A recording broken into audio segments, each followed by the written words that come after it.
I'm Tim Adkins, and this is your daily news break for August 14th, 2021.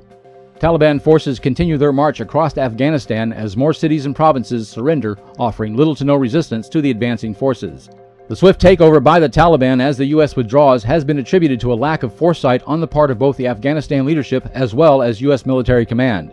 The Obama administration had spent years focused on building the Afghan forces into a self-sustaining modern military force modeled after the U.S. military.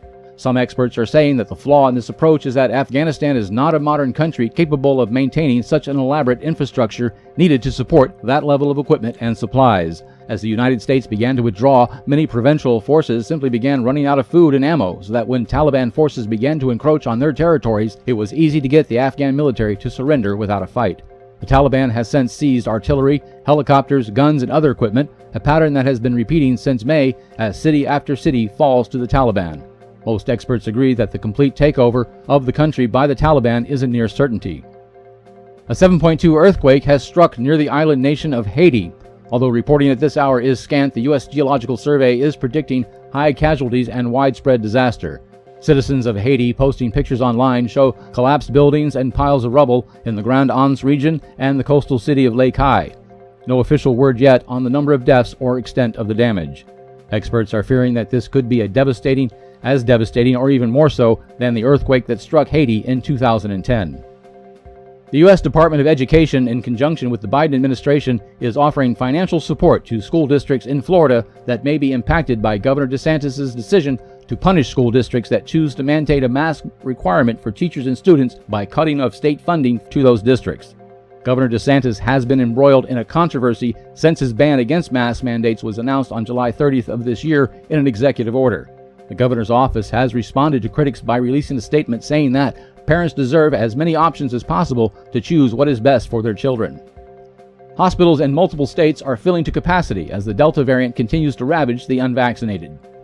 Hospitals in Texas, Nevada, Florida, Louisiana, Mississippi, Washington, Arkansas, and other states are reporting shortages of hospital beds and intensive care units at capacity.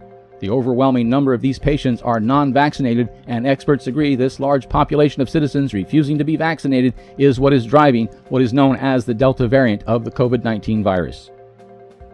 In other news, the Boeing Starliner that was prepared to launch to the International Space Station on August 3rd was scrubbed when crucial valves that provide fuel to the engines failed to operate properly. The failure proved to be a major setback as Boeing and NASA have been working to resolve the issue for over 2 weeks, with the flight now postponed indefinitely. Recent reports state that the excessive humidity of Florida's climate may be the culprit in causing the failure of the valves. The Boeing Starliner has been plagued with delays since its inception. This was to be the spacecraft's second test flight, the first also suffering from a malfunction that prevented the capsule from docking to the station after it was successfully launched. The Starliner has yet to carry aboard a live crew. Investigation in the recent mass shooting in Britain continues as police release new details. The gunman, 22-year-old Jake Davison, apparently had a YouTube channel where he would often rant about guns, hatred for women, and also followed the incel movement.